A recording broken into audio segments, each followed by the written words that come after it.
Hello aspirants, welcome to Vishnu IAS academy. Telangana government ఈ pass scholarship అభ్యర్థులు ఎవరైతే ఉంటారో వాళ్ళందరి కోసం కూడా అప్లికేషన్ ఫామ్ ఓపెన్ పెట్టిందండి. సో మీరు రిజిస్ట్రేషన్ కొత్తగా చేసుకోవాలని అనుకున్నా, లేదంటే ఆల్రెడీ ఉన్న రిజిస్ట్రేషన్ని రెన్యూ చేసుకోవాలన్నా సరే మీకు ఇదే సమయం అనమాట. లాస్ట్ డేట్ వచ్చేసరికి సెప్టెంబర్ 30th వరకు.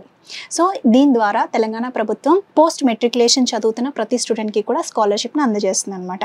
దీనికి ఎలిజిబుల్ క్యాండిడేట్స్ ఎవరు అంటే ఎస్సీ, ఎస్టీ, ఓబీసీ, అలాగే ఎకనామికల్గా బ్యాక్వర్డ్ క్లాసెస్, అలాగే ఫిజికల్లీ హ్యాండిక్యాప్ పర్సన్స్ ఎవరైతే ఉంటారో వాళ్ళందరూ కూడా ఈ స్కాలర్షిప్కి ఎలిజిబుల్ అనమాట. సో ఎస్సీ వాళ్ళకి మాత్రం సంవత్సరానికి ఆదాయం 2 లక్షల కంటే ఎక్కువ ఉండకూడదు. అలాగే బీసీ వాళ్ళకి కూడా సంవత్సర ఆదాయం 2 లక్షలు ఉండకూడదు ఈ స్కాలర్షిప్ పొందాలంటే.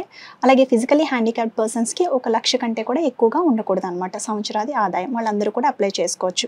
దీనికి అర్హత ఏంటంటే తెలంగాణ పర్మనెంట్ రెసిడెంట్స్ అయి ఉండాలి. సో నేను ముందు చెప్పాను కదా, ఇన్కమ్ ఉన్నట్లయితే కనుక మీరు కనుక ఎలిజిబిలిటీ ఉన్నట్లయితే కనుక telanganapas.cgg.government.in అనే వెబ్సైట్కి వెళ్ళి మీరు రిజిస్ట్రేషన్ అయినట్లయితే కనుక ఒక అప్లికేషన్ ఓపెన్ అవుతుంది. దాంట్లో మీ డీటెయిల్స్ అన్నీ ఫిల్ చేసి మీరు స్కాలర్షిప్కి డైరెక్ట్గా మీ బ్యాంక్ అకౌంట్స్కి వచ్చేలా చూసుకోండి. Thank you.